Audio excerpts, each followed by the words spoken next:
hablaremos de muertos vivientes. Miedo. Es de miedo. Hemos citado a muchas clases de muertos vivientes aquí en este programa. Hoy tenemos un catálogo nuevo. Empezamos por Surinam. En Surinam, los magos ofrecían por 100 florines 2 criados de madera y carne, los bacrus, a los que animaban con almas robadas. Es una forma muy elemental de muerto viviente. Pero en el Tíbet era muy famoso el Rolang. No debe confundirse el muerto viviente llamado Roland con Gabriel Rolón. No, ese es otro. Bien. En el idioma tibetano, Roland significa, como todos ya habrán percibido, el muerto de pie. Cuando un hombre moría fulminado por un rayo, era muy probable que se convirtiera en Roland. Por eso quería, señora, que usted se fuera de la playa, para que no la partiera un rayo y luego se convirtiera usted en una muerta vivienta. En tal caso, en este caso de partirle a uno un rayo, el cadáver permanecía en pie con los ojos cerrados y comenzaba a caminar. No podía doblar y nadie lograba detenerlo. Por otra parte, quien tocaba a un Roland caía enfermo y moría. Ya me asusté. Dice el cronista que eran seres que vagaban por las montañas. Algunos dicen que se los podía detener arrojándole una chancleta. Eso me huele a que nos están cargando. Sí, es. Alexandra David Neal, que es una antropóloga que estudió la magia tibetana, ha escrito sobre el Roland y ha contado algunos procedimientos que tenían los tibetanos para dar vida a algunos muertos. Vamos a contar algunos de ellos. El primero es este. El hechicero debía contar con la ayuda de un colaborador vigoroso y osado y, por supuesto, con un muerto. Sí. Muy bien. La presencia de un colaborador era necesaria porque si el valor del hechicero flaqueaba, era necesario que su compañero siguiera recitando las fórmulas mágicas protectoras. No obstante, algunos, los más audaces, preferían oficiar a solas. Bueno, el hechicero debía tenderse a lo largo del cadáver. Se acostaba encima del muerto, redondamente. Posaba sus manos, sus pies y su boca sobre las manos, los pies y la boca del difunto. Mientras permanecía en esa posición, el ayudante recitaba la fórmula para que pasara un cachito de alma del vivo al muerto. O sea, muy científico. A veces no era el hechicero el que se acostaba sobre el cadáver, sino el ayudante. Bien. Pasado cierto tiempo, las palabras mágicas surtían efecto y el cadáver empezaba a moverse. Era el momento más peligroso, porque el muerto se ponía de pie, empezaba a saltar y agitarse mucho, y el oficiante, el hechicero, se incorporaba al mismo tiempo que el cadáver, lo abrazaba y los dos saltaban juntos. Era una especie de doma del muerto. Estaban domando al muerto. Si salía bien, fenómeno. Pero si el abrazo del hechicero no funcionaba, entonces el muerto se libraba del abrazo y escapaba corriendo como un loco y matando a toda persona que encontraba a su paso. Bueno, eso es lo que tenemos que tratar de evitar. Si el abrazo con el muerto reanimado era eficaz, el Roland pasaba a deberse enteramente al mago. Los Roland no hablaban, no dormían, no comían y durante el día permanecían sentados sin hacer nada. Bueno, ¿para qué lo quiero entonces? Un muerto viviente, si vos lo tenés a tu servicio, tiene que prestarse alguna clase de comisión. No parecer un muerto. No, para sentarse y no hacer nada, para eso están mis cuñados. Los Roland eran muy poco utilizados por esto mismo que acabo de decir. Apenas por ahí para enviar un mensaje, o sí para hacer maldades, porque eran muy malos. Además, quien tocaba a un Roland moría, y entonces por ahí lo mandaba a tocar por fulano, y de este modo cometíamos centenares de asesinatos. El Roland moría cuando moría el mago que lo había reanimado. Bueno, si a su vez el mago era reanimado por otro para convertirlo en Roland, bueno, no valía eso. Lamentablemente, el Roland gestado no podía seguir en esa existencia. Así que lo siento mucho, señor. Cuentan que a mediados del siglo XIX había en Lhasa unos empresarios fúnebres que estafaban a sus clientes. Un hombre preocupado porque lo enterraran en un lejano cementerio familiar, pagó por adelantado el traslado de su cuerpo. Pero los dueños de aquel negocio tenían un mago que convertía a los muertos en Rolands. Entonces, cuando el hombre que había pagado el traslado de su cuerpo murió, fue convertido en Roland y lo forzaron a ir andando hasta su destino, donde una vez que hubo llegado se desplomó. O sea, se ahorraron el transporte, aquellos inescrupulosos. Y hacían ir a sus clientes finados por sus propios medios hasta el cementerio pertinente. En vez de coche fúnebre, que es el tipo, iba a gamba. El muerto iba a pata o en colectivo. Bueno, estos asuntos se vuelven muy curiosos cuanto ante semejantes absurdos se hace jurisprudencia, así como bien sabemos que en Haití había un artículo del Código Penal, el 246, que penaba la creación de zombies, ¿no? Bueno, algo similar pasaba en Lhasa, porque penaba la reaparición de estos muertos, y además los desvinculaban de heredades, es decir, no le permitían al resucitado, al Roland, volver a hacerse con propiedades que le habían pertenecido. Con eso solucionaron un problema que ya había planteado nuestro fabulista Esopo en un célebre ágape en la antigüedad. ¿Cómo se llamaba? Bueno, no importa cómo se llamaban esas reuniones que se hacían para discutir. Y un lindo tema de discusión era, ¿el resucitado vuelve a ejercer sus derechos? ¿Qué pasa? Por ejemplo, ¿le quita la herencia que él mismo dejó a sus hijos? Claro, no. Ah, bueno, el simposio se llamaba. Era un lugar donde se reunían a discutir esos asuntos y a tomar vino. Pero no importa. En ese orden. Los Kuei son los muertos vivientes de la China.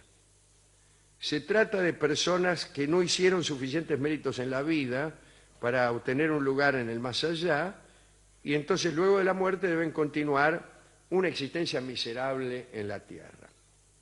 Este destino los convierte en seres resentidos y malignos, y buscan pecadores en que vengarse, ¿vio cómo es uno? En cuanto a su aspecto, sus esqueletos aparecen bien marcados y tienen caras demoníacas.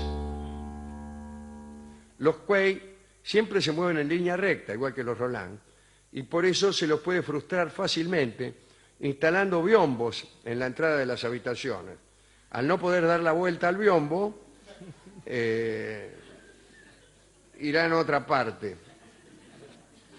También es aconsejable construir tejados curvados hacia arriba, como lo que se hacen en la China, Claro, para que los Kuei no puedan deslizarse por ellos y saltar sobre las víctimas.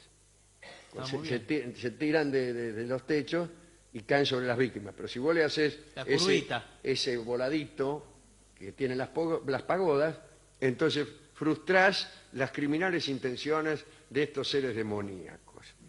Bueno, uno más de Haití, pero no son los zombies, son los revenants. En Francia, quieren decir los que regresan, ¿no? Se trata de muertos que regresan a los escenarios de crímenes de los que fueron víctimas, o autores, no importa. La víctima retorna para lamentarse de su destino y el asesino porque sus fechorías les impiden el descanso eterno. Pero en Haití, los revenants son de tipo diferente. No son muertos vivientes, sino almas en pena de personas que consideran que los vivos se están olvidando de ellos. Usted, por ejemplo, está muerto y por ahí es un tipo, ¿viste?, susceptible, un muerto susceptible. Dice, a mí me parece que los vivos no se están acordando de mí, qué sé yo. Y entonces regresan de manera desagradable para hacerse recordar. Un revenant puede refrescar la memoria de sus familiares con acciones tales como volcar cacharros de agua hirviendo, provocar enfermedades de la piel o hacer que los niños se pierdan en la selva. Y desde luego están en Haití los zombies, los verdaderos zombies, ¿no? Hay una larga explicación acerca de cómo los brujos convierten a un muerto reciente en zombie y el zombie queda a entera disposición del brujo y trabajará en beneficio del que lo ha resucitado. Los zombies solo se mueven después del anochecer, ¿eh? Así que si alguien ve a uno desde una cierta distancia, puede no darse cuenta de que está muerto. ¿Interpretás? Claro. Porque es de noche. Sin embargo, es fácil distinguir a un zombie de una persona viva. Puede ver, el zombie puede ver en la oscuridad. Al igual que otros muertos vivientes, tienen un paso lento y tambaleante. Lo sabe cualquiera que haya visto una película, ¿no? Que son todos medio cayorda, y cuesta creer que te puedan alcanzar. Sí. Lo que pasa es que generalmente persiguen a señoritas de taco alto que se caen cada 3 pasos. El zombi obedece todas las órdenes que se le dan y puede realizar la tarea más pesada sin cansarse ni protestar, porque debe regresar a la tumba, no por eso, sino aunque debe regresar a la tumba antes de que amanezca. Bueno, el propietario de un zombi no tiene que alimentarlo ni preocuparse por él, pero tiene que procurar a toda costa que nunca toque la sal. Atención, señora, que el zombi nunca le toque la sal. El contacto con un grano de sal hará que el zombi se dé cuenta de que está muerto, porque no se da cuenta el zombi allá en su, ¿no? Y entonces, claro, volverá a su tumba. Pero el tipo dice, estoy muerto. Y ya no será posible resucitarlo, ¿no?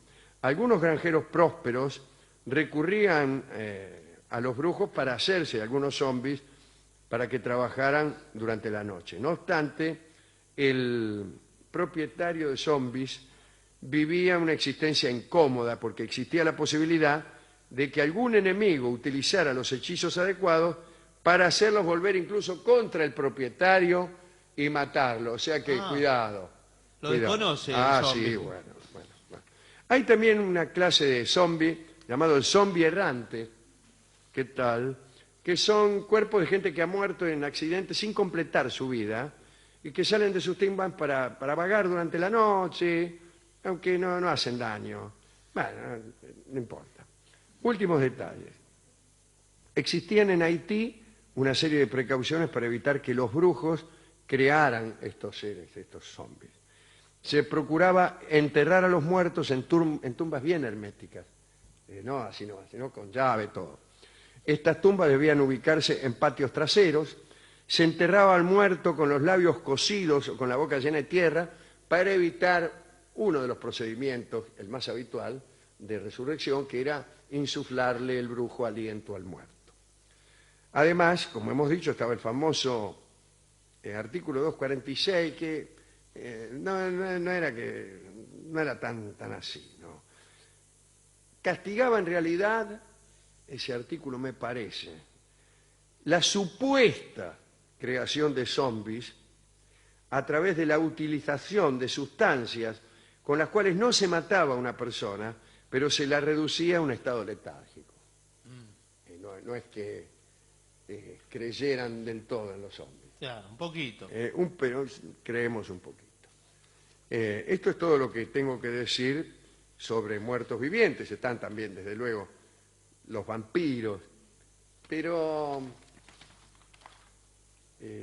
no hay una creencia popular tan fuerte en vampiros. Es más bien una creencia cinematográfica. Sí, ¿no? al menos acá, quizás en Europa del Este. ¿Quién sabe, no? No sé. Pero en Haití sí se creen los zombies, se cree en el Barón Samedi, que era el zombie de Papadoc, del dictador haitiano François Duvalier, ¿no?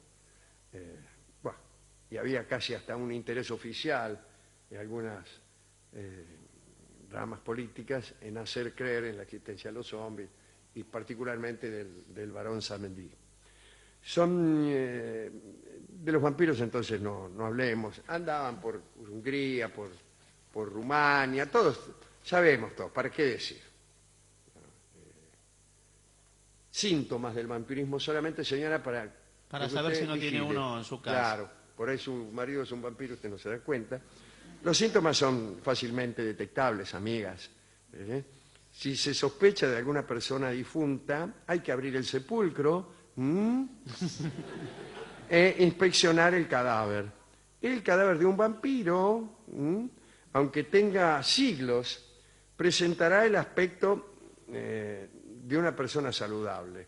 Siempre es un... sí.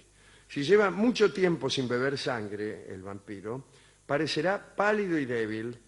Si se ha alimentado recientemente, tendrá las mejillas sonrosadas y los labios rojos, cabello abundante y lustroso y la piel suave y flexible, macho. Bueno, ya está.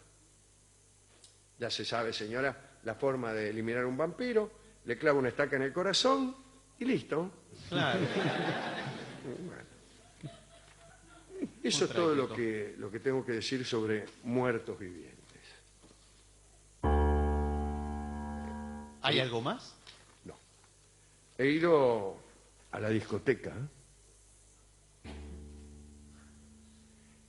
y le pregunté al discotecario si tenía algún disco sobre muertos vivientes. Sí, dijo.